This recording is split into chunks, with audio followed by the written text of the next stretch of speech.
Hello everyone, welcome back to our channel. आप सभी का इस यूट्यूब प्लेटफॉर्म पे स्वागत है। मेरा नाम है प्रतिभा। तैयारी से अधिकारी बनने के सफ़र में आप सभी का बेहद स्वागत है। और आज का जो सेशन होगा आर एग्ज़ाम के लिए, इस सेशन में हम करेंगे हिस्ट्री के कुछ इंपॉर्टेंट क्वेश्चन। और ये जो क्वेश्चन होंगे आपके पिछले कुछ वर्षों के प्रश्नों पर आधारित होंगे, यानी पिछले वर्षों में जो प्रश्न पूछे गए हैं। स्पेशली अगर बात करें तो 2016 में जो प्रश्न पूछे गए हैं उन प्रश्नों को आज के सेशन में हम करने वाले हैं। तो चाहे आप आर की तैयारी कर रहे हो या पीसीएस की तैयारी कर रहे हो या फिर स्टेट लेवल की कोई भी एग्ज़ाम जहां हिस्ट्री से संबंधित प्रश्न पूछे जाते हैं, आज के इस सेशन से आपको ज़रूर बेनिफिट्स मिलेगा। तो इस सेशन को लास्ट तक देखिएगा। एंड अगर ये सेशन पसंद आए तो लाइक शेयर सब्सक्राइब ज़रूर कीजिएगा और प्यारा सा अपना कमेंट्स ज़रूर छोड़िएगा। तो चलिए स्टार्ट करते हैं आज के सेशन और देखते हैं कौन कौन से इंपॉर्टेंट क्वेश्चन हैं जो आने वाले समय में हमें हेल्प कर सकते हैं। तो पहला क्वेश्चन है आप सभी के सामने।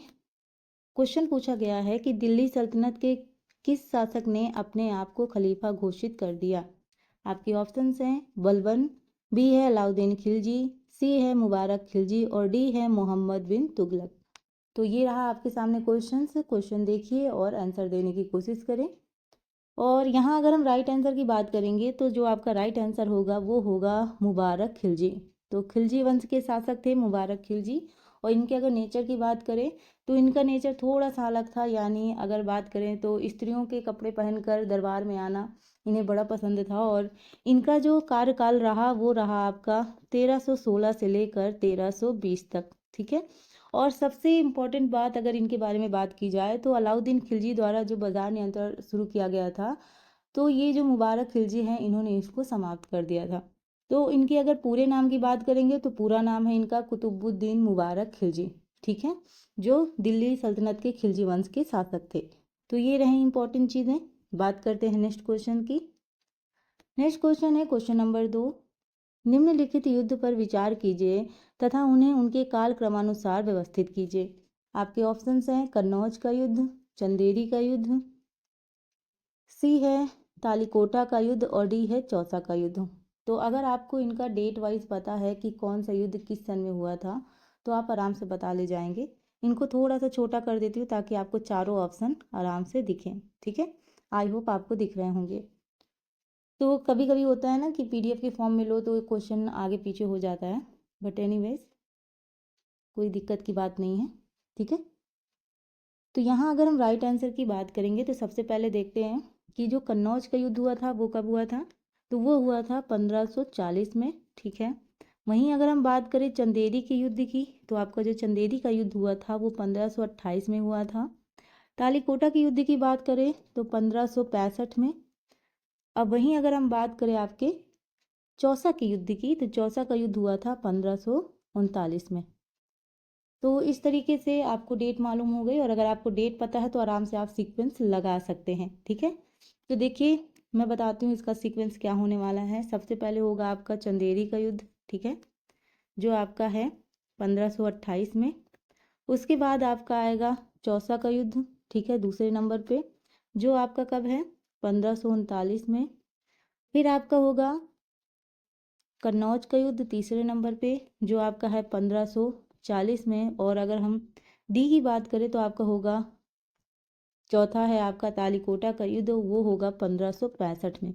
तो इस तरीके से आपका पूरा क्रम लगेगा। और अगर आपने अभी तक ऐसे क्वेश्चंस नहीं लिखे हैं शॉर्ट नोट्स में तो प्लीज़ मेंशन कर लीजिएगा। ये जितने भी युद्ध दिए हुए हैं हर बार पूछता है। देखो यहाँ पे कन्नौज और जो चौसा का युद्ध है, कई बार बच्चे इसमें कंफ्यूज होते हैं। तो यहाँ पे ये क्वेश्चंस चाहे छोटे से पेज में लेके कहीं चिपका लो, इसको बार बार देखो ताकि आपको डेट वाइज याद हो जाए। ठीक है। तो यहाँ पे अगर हम ऑप्शनों की बात करेंगे तो ऑप्शन तो हमने देखे नहीं, हमने वैसे ही सही कर दिए हैं। फिलहाल अगर बात करें तो जो ऑप्शन नंबर बी है वो आपका राइट आंसर होगा। ठीक है। चलो नेक्स्ट क्वेश्चन है आप सभी के सामने। हल्दी घाटी के युद्ध में महाराणा प्रताप के अलावा राजपूत सेना का सेनापति कौन था। तो महाराणा प्रताप के अलावा और कौन राजपूत सेना का सेनापति था ये आपसे पूछा गया है। इब्राहिम गारदी, हकीम सूर, तारदी बेग या फिर महमूद लोदी। तो चारों ऑप्शन आप सभी के सामने हैं। पहले कोशिश कीजिए आंसर देने की, फिर हम आंसर बताते हैं। देखिए पहली बात तो कभी भी तैयारी करते वक्त ये मत सोचिए कि हमें नहीं आता है। हमेशा कोशिश कीजिए क्वेश्चंस करने की, और अगर आप साथ साथ में टाइपिंग वगैरह करते रहेंगे या कहीं किसी रफ में लिखते रहेंगे आंसर, तो आपको वो परमानेंटली याद हो जाएगा। यहाँ पे अगर हम बात करें राइट आंसर की, तो जो आपका राइट आंसर होगा वो होगा आपका ऑप्शन बी, हकीम सूर। ठीक है, ऑप्शन बी आपका हकीम सूर राइट आंसर होगा। तो हल्दी घाटी का युद्ध कब हुआ था ये आपको मालूम होना चाहिए, क्योंकि कई बार हल्दी घाटी का युद्ध भी पूछ लेता है। तो 1576 में आपका क्या हुआ था, युद्ध हुआ था। महाराणा प्रताप और जो मुगल सेनापति थे मान सिंह और आसफ खां के मध्य लड़ा गया था, इतना याद रखेंगे। तो राजपूत योद्धाओं के अलावा अगर हम बात करें, तो राणा की सेना के जो आगे वाले भाग का जो नेतृत्व कर रहे थे वो अफगान की एक टुकड़ी के साथ, जो हकीम खान सूर पूरा नाम इसको कहेंगे, तो इन्होंने किया था। और राणा की सेना में भीलों की भी एक छोटी सी टुकड़ी शामिल थी। तो यहाँ पे अगर बात करें तो इनकी आमने सामने की ये आखिरी लड़ाई हम मान सकते हैं, और आगे चलकर इन्होंने क्या, राणा ने छापा मार युद्ध का सहारा लिया था। तो इससे संबंधित ये जो बेसिक चीज़ें थी ये आपको मालूम हुई। नेक्स्ट क्वेश्चन की ओर मूव ऑन करते हैं, और नेक्स्ट क्वेश्चन है आप सभी के सामने, रज़्मनामा किस हिंदू ग्रंथ का फारसी अनुवाद है? ठीक है, रामायण का, महाभाष्य का, महाभारत का, या फिर अष्टाध्यायी का? तो ये जो क्वेश्चंस हैं इनमें आपके जो ऑप्शंस हैं इनको भी थोड़ा सा गौर कीजिएगा। इनके वैसे भी आपको पता होंगे कौन कौन अष्टाध्यायी के पारणी माने जाते हैं। रामायण वाल्मीकि जी ने लिखी है और महाभारत वेदव्यास ने। तो यहाँ अगर हम राइट आंसर की बात करेंगे, तो जो राइट आंसर होगा वो आपका होगा महाभारत। ठीक है, तो देखिए ये बेसिक क्वेश्चन है जो हम अभी पूछ रहे हैं कि रज़्मनामा किस हिंदू ग्रंथ का फारसी अनुवाद है। तो ये कई बार रिपीट हो चुका है, तो जब कोई भी चीज़ बार बार रिपीट होती है और कई क्वेश्चनों में हम देखते हैं तो ऑलरेडी हमें याद हो जाती है, लेकिन यहाँ से आपको और चीज़ें पता चलेंगी, वो मैं बताती हूँ। तो पहली बात तो एक क्वेश्चन आपका ये बन सकता है कि ये किस मुगल बादशाह के समय ये हुआ था। ठीक है, तो ये अकबर के समय। ठीक है, किसके समय? अकबर के समय हुआ था। और वहीं अगर हम बात करें तो महाभारत का जो फारसी अनुवाद है तो ये किया बदायूं और आपके नकीब खान, ठीक है, और फैजी, इनके सम्मिलित प्रयासों की वजह से ये हुआ था। तो इतना याद रखेंगे, ये भी जो आपकी एक्स्ट्रा चीज़ें हैं, इंफॉर्मेशन है, ये भी आपको एग्जाम में मदद करेंगी। ठीक है, नेक्स्ट क्वेश्चन है आप सभी के सामने, क्वेश्चन नंबर 5। पूछा गया है कि भारत में अंग्रेजों की सफलता तथा फ्रांसीसियों की असफलता के कारण के संदर्भ में निम्न कथनों में से कौन सा सही है? ये आपसे पूछा गया है कि यानी कि अंग्रेज लोग सफल हो गए और फ्रांसीसी लोग असफल रहे, तो इसका आखिरकार रीज़न क्या था, ये आपसे पूछा जा रहा है। तो दो स्टेटमेंट दी हुई हैं, उन स्टेटमेंट को देखकर हमें आंसर बताना है। तो अंग्रेजों को बंगाल विजय से अपार धन एवं जनशक्ति का मिलना, क्या ये कारण है? या फिर दूसरा, अंग्रेजों की बेहतर नौसैनिक ताकत, या फिर दूसरा जो कारण है आपको बताना है कि कौन सा कारण इसमें से सही है। ठीक है, तो क्वेश्चन रहा आप सभी के सामने, क्वेश्चन देखिए और आंसर देने की कोशिश करें। ठीक है, तो यहाँ अगर हम बात करें इसके आंसर की, तो यहाँ जो राइट आंसर होगा वो दोनों स्टेटमेंट सही हैं, पहला भी और दूसरा भी। यानी अंग्रेजों को बंगाल विजय से अपार धन एवं जनशक्ति का मिलना ये भी सही है, और अंग्रेजों की बेहतर नौसैनिक ताकत ये भी सही है। ठीक है, तो यहाँ पे एक चीज़ याद रखिएगा कि इसके अतिरिक्त और भी अगर कारण की बात की जाए कि जो फ्रांसीसी लोग थे वो क्यों असफल हो गए, तो इसमें ऑस्ट्रिया का जो उत्तराधिकार युद्ध था ये भी शामिल था, क्योंकि इस युद्ध के समय फ्रांस की जो नौसेना थी उन शक्ति का काफ़ी नुकसान हुआ, हास हुआ। तो इस वजह से जो अगर तीसरा कारण आ जाए तो आप ये बता सकते हैं, या लिखने में भी आप लिख सकते हैं, जैसे मेंस का पेपर होता है तो उसमें भी रीज़न अगर पूछ लिया जाता है तो ऐसे क्वेश्चन हमें काफ़ी मदद करते हैं। तो तीसरा रीज़न मैंने आपको बताया फ्रांसीसियों की असफलता का, कि ऑस्ट्रिया का जो उत्तराधिकार युद्ध था उसमें क्या हुआ था कि इनकी जो सेना थी उसका काफ़ी, सेना की शक्ति का ह्रास हुआ। तो ये तीसरा कारण था। बाकी दो कारण आप सभी के सामने हैं, और यहाँ पे आपके जो सी है वो आंसर सही होगा, यानी बोथ 1 और 2। ठीक है, चलिए नेक्स्ट क्वेश्चन मिलान से संबंधित पूछा गया है। सूची फर्स्ट को सूची सेकंड के साथ सम्मिलित कीजिए और नीचे दिए गए कूट से सही उत्तर का चयन कीजिए। तो इधर आपके 3 ऑप्शन है, चौथा ऑप्शन आपका नीचे चला गया है, तो बाकी हम बता देंगे। तो देखिए एक तरफ आपका जो विद्रोह है वो दिया है, उसका ईयर दिया है। ठीक है, तो जैसे मान लो रंपा विद्रोह है, एक सेकेंड, तो यहाँ पे देखो रंपा विद्रोह आप इसको ऐसे समझ सकते हैं, इसके सामने ही मान लीजिए लिखा हुआ है। ठीक है, पावना विद्रोह बीसी के सामने है, ठीक है, और बंगाल नील विद्रोह, और जो आपका डी ऑप्शन है वो है जयंतिया विद्रोह। तो आपको इनका सन बताना है कि किस सन में कौन सा विद्रोह हुआ था, उसका क्या करना है, मिलान करना है, ठीक है। तो इस तरीके का ये क्वेश्चन है। तो देखो अगर हम यहाँ पे बात करेंगे रंपा विद्रोह की, तो रंपा विद्रोह का अगर हम ईयर देखें तो इसका जो ईयर होगा 1879 से लेकर 18 तक होगा। वहीं अगर हम पावना किसान विद्रोह की बात करेंगे तो इसका क्या होगा 1873 से लेकर 76, ठीक है। वहीं अगर हम बंगाल नील विद्रोह की बात करेंगे तो ये कब हुआ था 1800, आपका एक सेकेंड, आपका जो बंगाल नील विद्रोह हुआ था वो 1859 से लेकर 60, और अगर हम लास्ट जयंतिया विद्रोह की बात करेंगे तो वो आपका होगा 1860 से 63। एक बार मैं आपको पुनः बता देती हूँ यहाँ पे ताकि आपको मिलान करने में कोई दिक्कत ना हो। देखिए शॉर्ट फॉर्म में देख लीजिए, रंपा विद्रोह आपका हमने बताया 1879 से लेकर 18 तक। उसके बाद जो पामना विद्रोह था उसका ईयर देखते हैं, उसका हमने कहा 1873 से 76। वहीं अगर हम बंगाल नील विद्रोह की बात करें तो वो आपका क्या है 1859 से लेकर 60 तक। और वहीं अगर हम जयंतिया विद्रोह की बात करें तो जयंतिया विद्रोह जो आपका है 1860 से 63 तक। तो इस तरीके से इनका सन ज़रूर पूछा जाता है, और अगर हमें कई बार मिलान के थ्रू पूछते हैं और एक दो भी हमें पता होते हैं तो सारा आंसर सही होने के चांसेस बढ़ जाते हैं। इसलिए ऐसे क्वेश्चनों को बिल्कुल भी नहीं छोड़ना चाहिए, ठीक है, क्योंकि ये क्वेश्चन ऐसे हैं जो बार बार रिपीट होते हैं। तो यहाँ जो आपका आंसर सही होगा वो होगा आपका ऑप्शन बी, ठीक है। बाकी ऊपर आपको बहुत क्लियर नहीं हो रहा होगा तो नीचे मैंने ऑलरेडी क्लियर कर दिया है।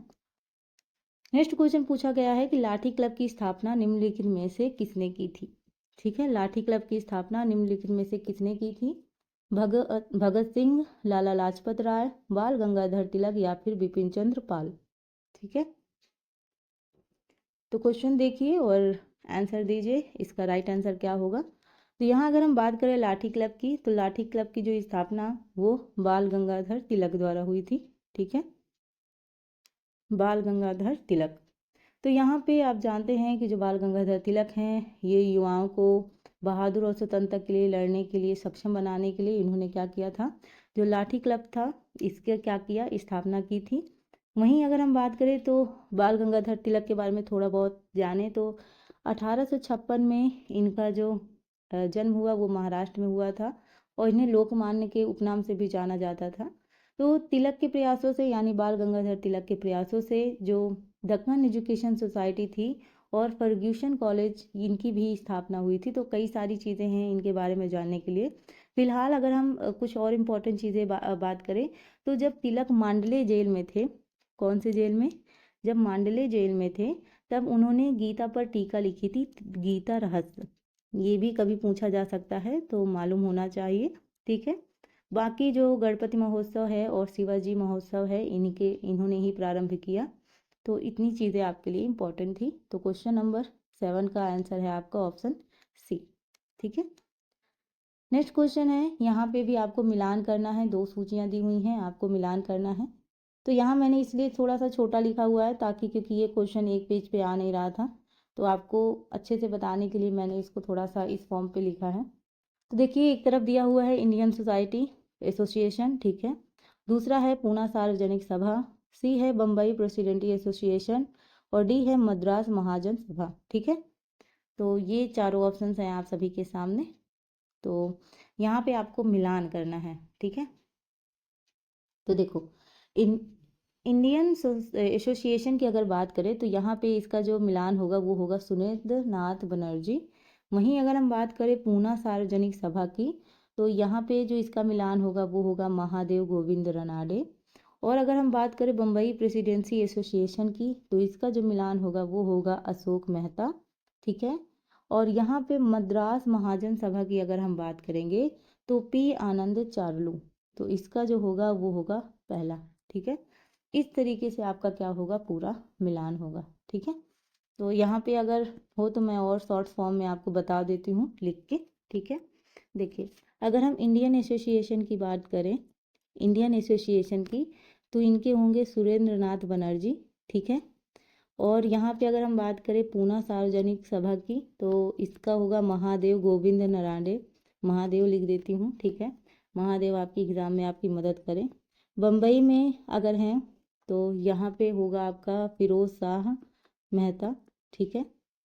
और आपका बम्बई प्रेसिडेंटी एसोसिएशन की बात कर रही, ठीक है।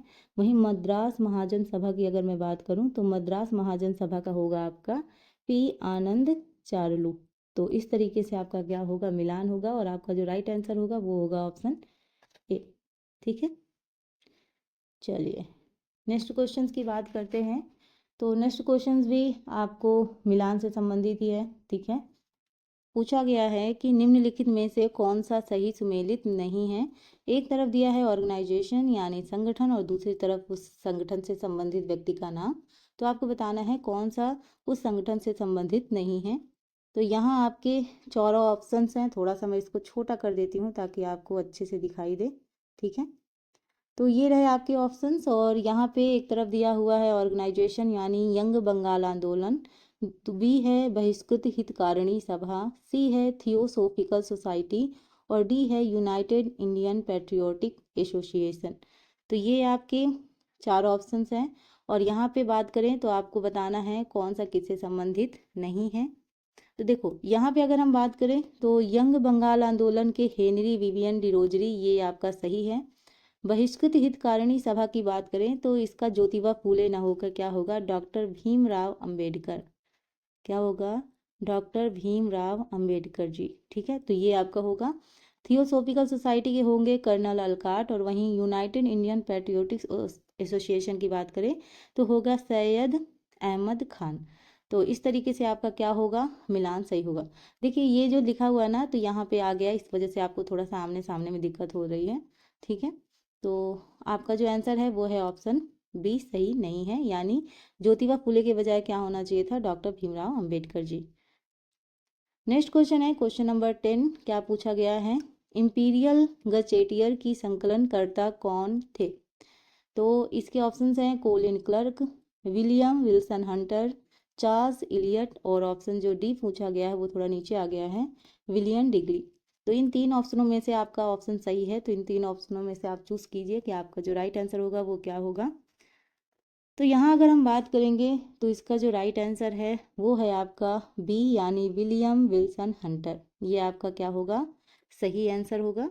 और इनकी अध्यक्षता में ही शिक्षा आयोग, यानी अगर हम बात कर रहे हैं हंटर शिक्षा आयोग की, तो इनका जो गठन हुआ था कब हुआ था, 1882 से 1883 में किया गया था, ठीक है। तो याद रखेंगे आंसर बी सही है। नेक्स्ट क्वेश्चन है 11। निम्नलिखित में से कौन सा आज़ाद हिंद फौज यानी INA से जुड़े हुए नहीं थे। तो रशीद अली, शाहनवाज, PK सहगल, या फिर डी है BC दत्त। तो यहाँ पे अगर बात करें तो आपसे पूछा गया है INA से कौन से जुड़े नहीं हैं। तो आपका जो राइट आंसर है वो है आपका ऑप्शन डी, यानी BC दत्त, ठीक है। ये आपका क्या होगा, राइट आंसर होगा। तो नेशनल इंडियन नेशनल आर्मी जिसको हम कहते हैं INA, तो इनका जो गठन हुआ था वो हुआ था 1942 को, कैप्टन मोहन सिंह द्वारा प्रारंभ किया गया था, और जिसमें जापान के मलय अभियान के तहत जो पराजित ब्रिटिश सेना के जो भारतीय सैनिक, ये भी इसमें क्या किए गए थे, शामिल थे। और 5 जुलाई 1943 को रास बिहारी बोस ने आज़ाद हिंद फौज की कमान किसको सौंपी थी, सुभाष चंद्र बोस जी को, जिन्होंने क्या कहा था कि तुम मुझे खून दो मैं तुम्हें आज़ादी दूंगा। वहीं अगर हम बात करें तो आपका 21 अक्टूबर 1943 को सुभाष चंद्र बोस ने सिंगापुर में, कहाँ पे, ये एक्स्ट्रा फैक्ट हैं जो आपको, फैट कह रही है आजकल, फैट ही बढ़ रहा है तो जुबान से वही निकल रहा है ना, फैक्ट, ठीक है। तो एक्स्ट्रा जो फैक्ट हैं वो भी आपको जानना ज़रूरी है। तो सिंगापुर में स्वतंत्र भारत की अस्थायी सरकार, जिसे हम कहते हैं आज़ाद हिंद फौज, इसका गठन कहाँ किया गया था। तो ऐसे क्वेश्चन कई बार पूछे जा चुके हैं, इसलिए इतना भी जानना ज़रूरी है। तो यहाँ नाम याद रखिएगा जहाँ मैंने आपको बताया, तो आज़ाद हिंद फौज से आपके रशीद अली, ठीक है, और आपके PK सहगल हैं, और आपके गुरु बख्श सिंह हैं, ये भी याद रखिएगा, गुरु बख्श सिंह, ठीक है, पूछा जा सकता है। ठीक है। और ये सारे लोग थे, और बीसी जो दत्त थे वो रॉयल नेवी विद्रोह से संबंधित थे, इससे संबंधित नहीं थे, तो इसलिए जो आपका ऑप्शन डी है ये आपका सही उत्तर है। क्वेश्चन नंबर 12 है आप सभी के सामने कि 1942 के भारत छोड़ो आंदोलन के बारे में निम्नलिखित में से कौन सा कथन सत्य नहीं है। तो आपको नहीं है वाला आंसर देना है। ऑप्शंस हैं, ए, इसका नेतृत्व महात्मा गांधी द्वारा किया गया, बी है कांग्रेस को एक असंवैधानिक संस्था घोषित किया गया, सी है यह एक अहिंसक आंदोलन था, और ऑप्शन जो आपका डी है कि यह एक स्वतः स्फूर्ति आंदोलन था। तो चारों ऑप्शन आप सभी के सामने हैं, तो आंसर देने की कोशिश करें। तो पहली बात तो ये जो क्वेश्चन नंबर 12 है इस पे डाउट है। इस पे डाउट इसलिए है कि आयोग ने इस क्वेश्चन का आंसर बी माना है, ठीक है। ये आयोग के द्वारा मैं बता रही हूँ, ठीक है। बाकी अगर ये जो बी आंसर है इसको हमारे हिसाब से गलत है, क्योंकि इसका जो राइट आंसर होना चाहिए वो ए और सी होना चाहिए। रीज़न क्या है कि यहाँ पे अगर हम बात करें तो हम जानते हैं कि जो आपका भारत छोड़ो आंदोलन है ये आपका 9 अगस्त 1942 को शुरू हुआ, और यह एक अहिंसक आंदोलन नहीं था, ठीक है। देखो, सरकारी आंकड़ों के हिसाब से अगर हम बात करेंगे तो इस आंदोलन के पहले सप्ताह में लगभग आपके 250 से जो अधिक रेलवे स्टेशन हैं उनको नष्ट कर दिया गया। लगभग 150 जो थाने हैं उन पर हमला हुआ, ठीक है, जिसमें अत्यधिक हिंसा हुआ था, ठीक है। और यहाँ पे एक चीज़ याद रखेंगे कि आंदोलन के पूर्व ही महात्मा गांधी समेत जितने भी बड़े नेता थे उनको क्या कर लिया गया था, गिरफ्तार कर लिया गया था, जिसके कारण ये जो आंदोलन था ये स्वतः स्फूर्त बन गया था, ठीक है। तो इस तरीके से यहाँ पे, और आंदोलन शुरू होते ही कांग्रेस को ब्रिटिश सरकार द्वारा असंवैधानिक क्या कर दिया गया था, घोषित कर दिया गया था। तो यहाँ पे जो चीज़ें हैं यहाँ पे आयोग के हिसाब से बी है, लेकिन अगर आप बुक वगैरह में देखेंगे तो ए और सी को भी राइट आंसर मतलब सत्य नहीं है पूछा गया है ना, तो ए और सी को मानते हैं, तो इसको थोड़ा स्टार मार्क कर लीजिएगा इस क्वेश्चन को, ठीक है। तो मैंने आपको दोनों चीज़ें बता दी। नेक्स्ट क्वेश्चन है आप सभी के सामने। यहाँ पे लिखा हुआ है कि निम्नलिखित घटनाओं पर विचार कीजिए तथा उन्हें काल क्रमानुसार व्यवस्थित कीजिए। तो क्रम से लगाना है, और डेट वाइज अगर आपको पता होगी तो आपके लिए ज़्यादा आसान होगा ये क्वेश्चन कर पाना। क्रिप्स प्रस्ताव, अगस्त प्रस्ताव, वेबल योजना और सीआर फॉर्मूला। तो यहाँ पे देखिए डेट वगैरह अगर आपको मालूम होगी तो आप ये क्वेश्चन आराम से कर पाएंगे, ठीक है। तो सबसे पहले बात करते हैं ये जो क्रिप्स प्रस्ताव है इसका ईयर क्या होगा। तो क्रिप्स प्रस्ताव का जो ईयर है वो है 1942, ठीक है। अगस्त प्रस्ताव की अगर हम बात करें तो 1940, और उसके बाद वेबल योजना आपकी 1945, और आपका जो सीआर फॉर्मूला है वो 1944, ठीक है। तो ये आपकी डेट रहेगी। तो क्रम क्या होना चाहिए, सबसे पहले आपका अगस्त प्रस्ताव होगा, उसके बाद आपका होगा क्रिप्स प्रस्ताव, देन फिर आपका सीआर फॉर्मूला, और उसके बाद आपका होगा वेबल योजना, ठीक है। तो इस प्रकार से आपका क्या होगा, क्रम होगा। तो राइट आंसर की अगर हम बात करेंगे तो राइट आंसर होगा ऑप्शन बी, ठीक है। ये आपका राइट आंसर है। नेक्स्ट क्वेश्चन देखते हैं। नेक्स्ट क्वेश्चन है कि, तो क्वेश्चन है कि ईश्वर के बारे में सोचने के लिए मेरे पास वक्त नहीं है, क्योंकि अभी इस धरती पर बहुत काम किया जाना है। ये जो उपरोक्त कथन है ये किसका है। तो यहाँ पे ऑप्शन देखते हैं। ऑप्शंस हैं आपके स्वामी विवेकानंद, स्वामी दयानंद सरस्वती, स्वामी रामकृष्ण परमहंस, या फिर स्वामी ईश्वरचंद विद्यासागर।